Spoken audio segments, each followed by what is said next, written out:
I'll start with the quarter and I'll give you a color on the full year. The quarter that went by, we posted a strong set of numbers with a constant currency growth of 3.3% quarter on quarter. And this is following a 5.6% QOQ growth in Q3. We delivered an EBIT performance of 18.9% this quarter.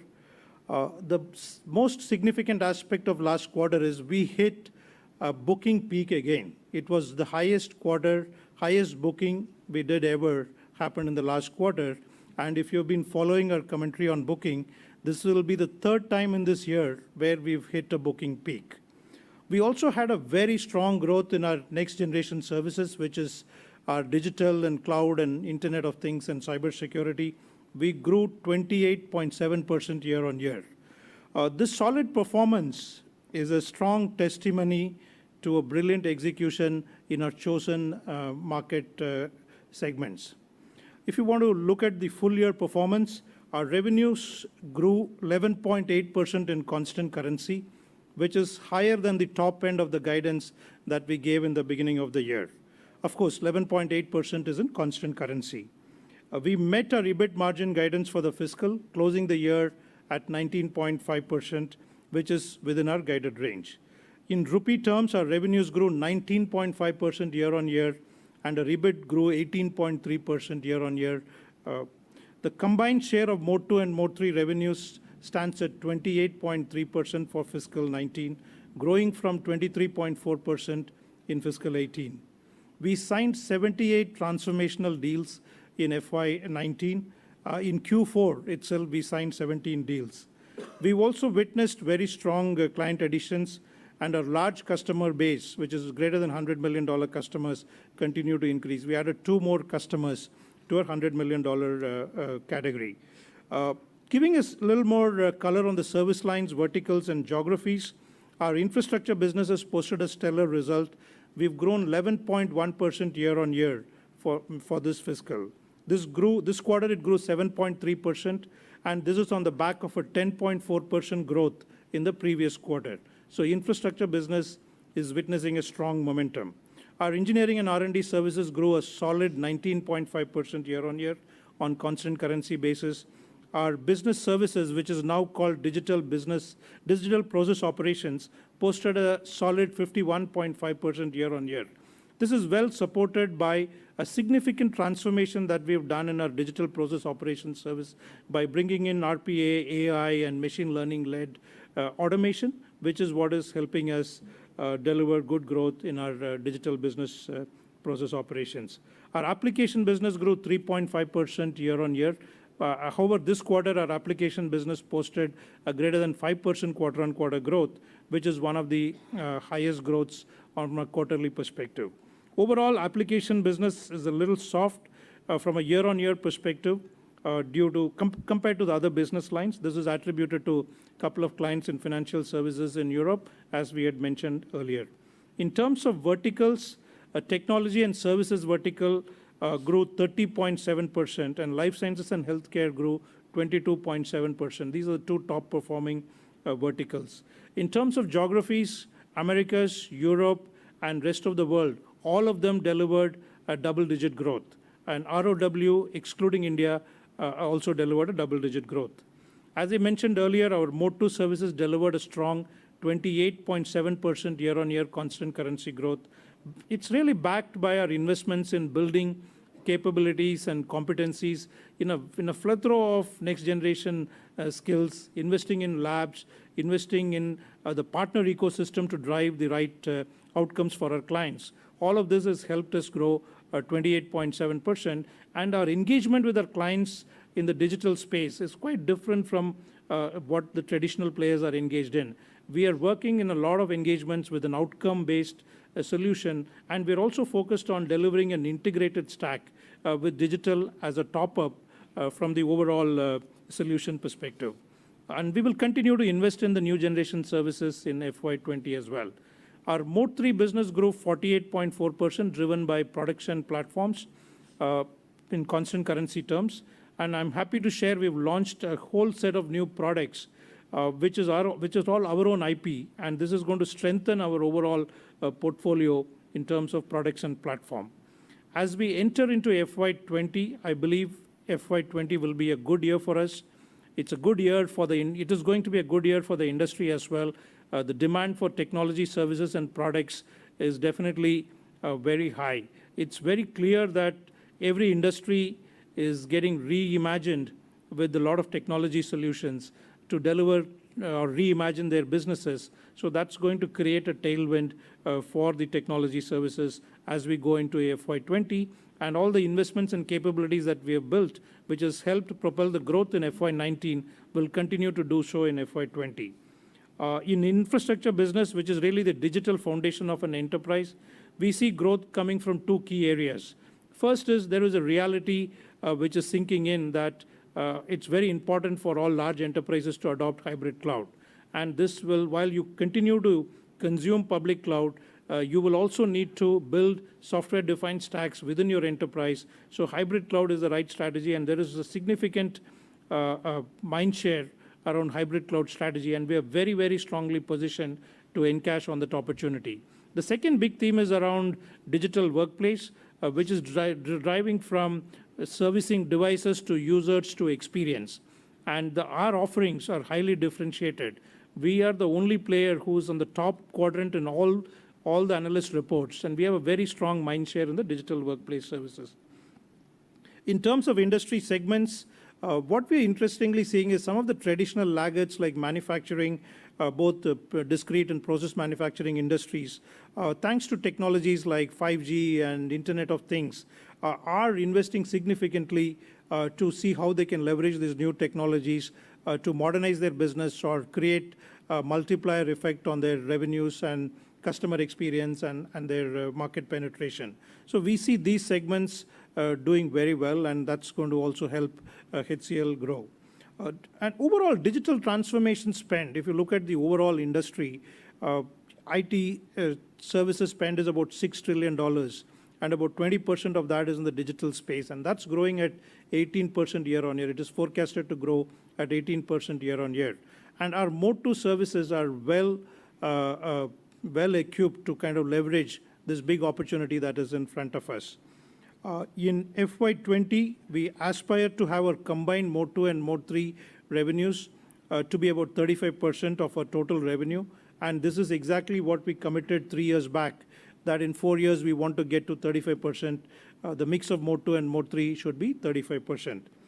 Looking ahead into FY20, we are guiding our revenues to grow in the range of 14 to 16% in constant currency, and our operating margin to be between 18.5% and 19.5%. Team HCL has high aspirations. We aspire to reach $10 billion milestone this year. It'll be a great milestone for HCLites to look for and be very, very proud about. Overall, we see a strong trajectory for the company. We have created a good momentum. We've established industry-leading growth, not just this year, but for the last 3 years. We've been the top of the charts in terms of growth performance. We do believe this trend will continue due to the best services that we deliver and a highly differentiated business model, which is insulated to some of the economic vagaries. I think it's overall, we're in a very good spot. We are very confident of the momentum in the market, our ability to harness the momentum. With that overall commentary, I will hand it over to Prateek to provide a little more financial analysis. Thank you, CVK. Good evening, all of you. I'll just give some more additional color on FY19 results. As CVK already mentioned, we delivered 11.8% on the top line beyond the guided range. We had re-emphasized and sort of guided towards the higher end of the range in the last 2 quarters. And we are very pleased to come out at 11.8 beyond that range. We also exceeded the ingrained within that the organic growth, which we had given a range of 4.25 to 6.25. We are very pleased to have exceeded the higher end of that range as well. So it was a great achievement both on the total as well as on the organic growth. We maintained EBIT at 19.5%, which was again within the range. We are delighted to announce in rupee terms, our top line crossed 60,000 crores. Our EBITDA was at about 14,000 crores. And the most pleased to announce the profit after tax, the net income amount of 10,000 plus crores. So those are very healthy numbers, very healthy milestones to cross, and I'm very pleased to share those numbers with you. During the year, we paid out 52.6% of the profit after tax of the net income as dividends and buybacks. The earning per share for the company for fiscal 19 came out to be 73.6, which is a very healthy 17.5% growth. The 19.5% was on the top line. The EPS also grew 17.5%. And we've also started publishing what I call the cash EPS, which adjusts the EPS for the amortization expense and the MAT, the minimum alternate tax adjustment. That number is actually at 84.9, which is the cash EPS, and that grew 15.2% year on year. So very healthy numbers there. During the year, we also announced the acquisition of 7 products from IBM. That is something we expect to close hopefully by the end of this month. Worst case, I guess it could slip to the month of June, but that is what our expectation is. And that is what is factored into the 14 to 16% growth guidance that we have given for the next year. That 14 to 16% comprises, again, 2 parts. 7 to 9% is the organic growth guidance that we have given, much higher than what we gave for last year and what we achieved last year. So 7 to 9% organic growth. The balance 7% is really the mostly coming from the acquisition that I just spoke about, which is the IBM 7 products, as well as the flow-through impact of some of the acquisitions we did last year, which were not counted for the full year last year. We also closed Strongbridge Envision. That deal closed on 1st of April, so that will also give us the benefit, which is all included in the 7% that I talked about. On the margin side, our guidance is 18.5 to 19.5. We came in at 19.5 last year. The last quarter of the year was at 18.9. So that is all factored into the new guidance, 18.5 to 19.5.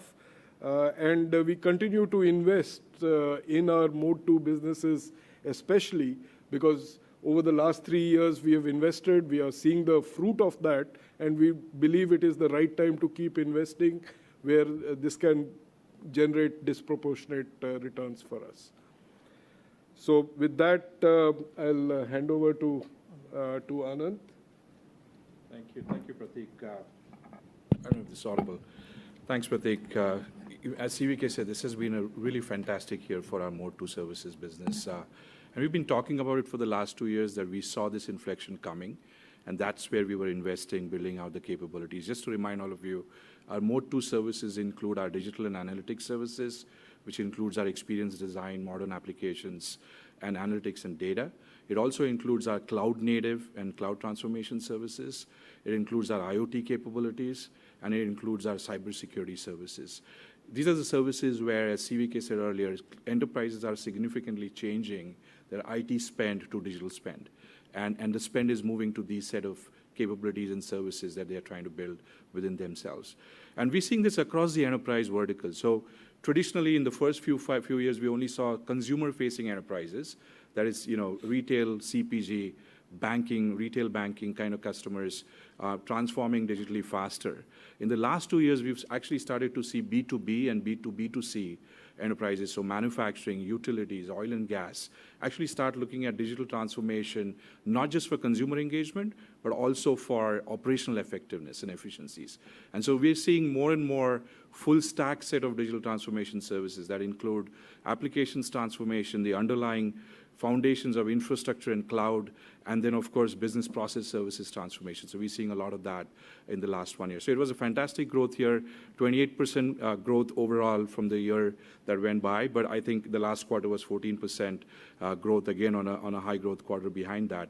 We actually expect this momentum to go on, and so we continue to invest in building capabilities, bringing in leadership, retraining of talent, and of course, ecosystem of new partners that we constantly create.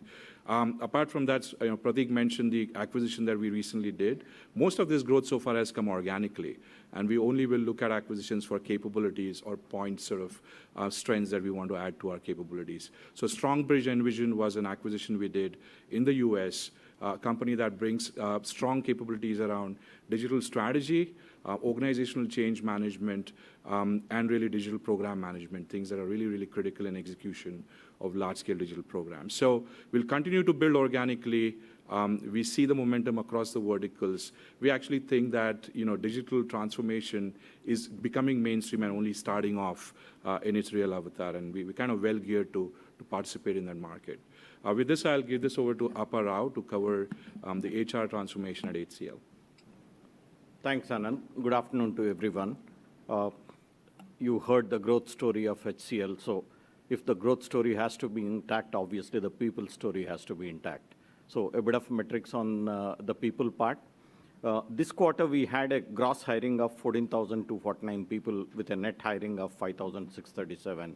And overall, if I look at the financial year, we hired 51,000 people with a net hiring of 17,884. So while the hiring arm is working reasonably well, the training arm is the one which actually will help us in our skill set scale at an affordable price.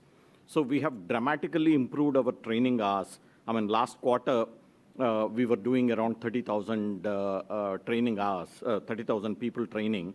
This quarter in digital skills alone, we have trained 84,900 people, which is an all-time high. We spent in this financial year 3.02 million hours in training our people. So while getting talent, good talent from outside is important, at the same time, reskilling, upskilling our talent is equally important for us because we are aspiring for a 30 to 40% growth over last year. So the training engine is like a factory now. We have got some scientific methodology. Hiring, we have automated the entire hiring cycle. So there is no manual intervention there. The completely end-to-end, right from CV matching to offer release, everything is automated. So that is one good aspect in our thing. At the same time, we also have to retain people. So our attrition is slightly lower compared to the last quarter. It is at 17.67%, 13 basis points lesser than last quarter. We continue to focus more here in terms of even reducing this quite a bit. We have some indicators, but I'll leave it to the next quarters. And our focus on having a workplace which is equally gender diverse is very, very high. It comes right from the board and the senior management. And I'm very glad to let you know that we have increased our gender diversity by 120 basis points from 23.7% to 24.9%. And this is across all levels of the employees, all bands, across all bands. The senior management has grown from 2.8% to 5.4%, almost doubled. So there is tremendous amount of training, upskilling our women leaders so that they can occupy the higher echelons of the organization. And we continue to have our localization wherever we are there. Today we are in 46 countries. Our localization is 67%. We are not dependent on any visas overly. We do apply a few cases, but we are more important. We want to diversify our skill base across different geographies. And we are in the process of finalizing the increments. Our cycle is from July to June. So in the next couple of weeks, probably we will do that, and we will be industry competitive. So these are broadly the metrics and the commentary on HR. Thank you. Yeah. Thank you, Appa. Back to Sir. We are happy to take a few questions from the audience here.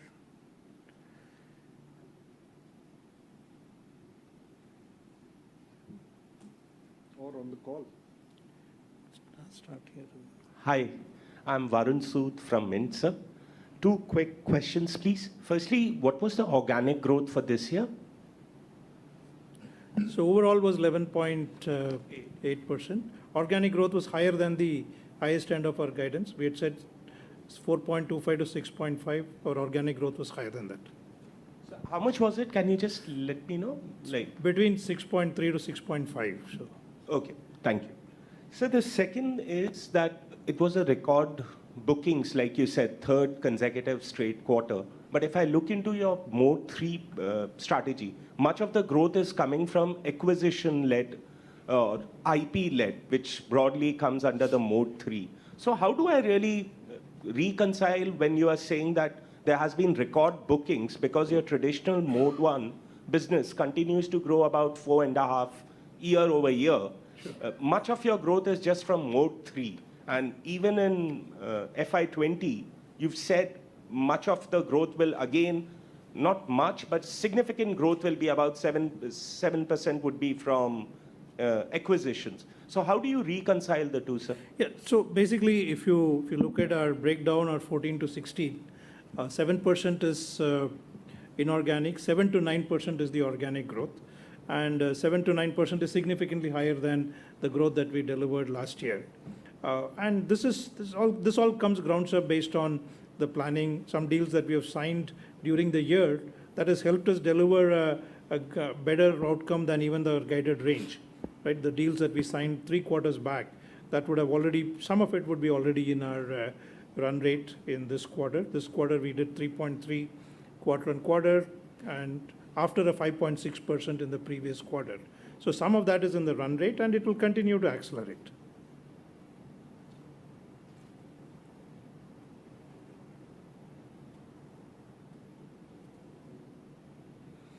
So if there are no questions here, sorry.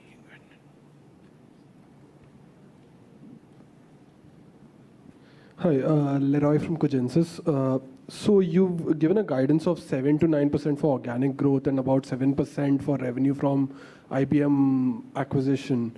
That does not leave a lot of room for any other inorganic growth. So are you going to make any acquisitions? Like you've said that you'll be looking at acquisitions for capabilities, but is there anything happening? Yeah. Prateek can take it. So, Leroy, what we have factored in is deals which have already closed, which includes the deal which closed on 1st of April. So that is all factored in. Whatever happens later is for later. So you'll be revising it later depending on whether Exactly. you make any acquisitions. So this factors in all that has happened So till far. date.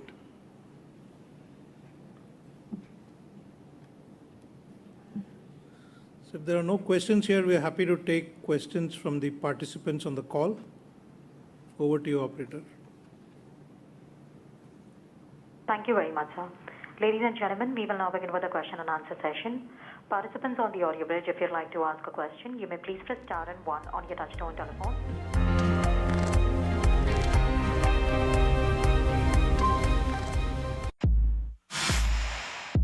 This is Atul Khatri, India's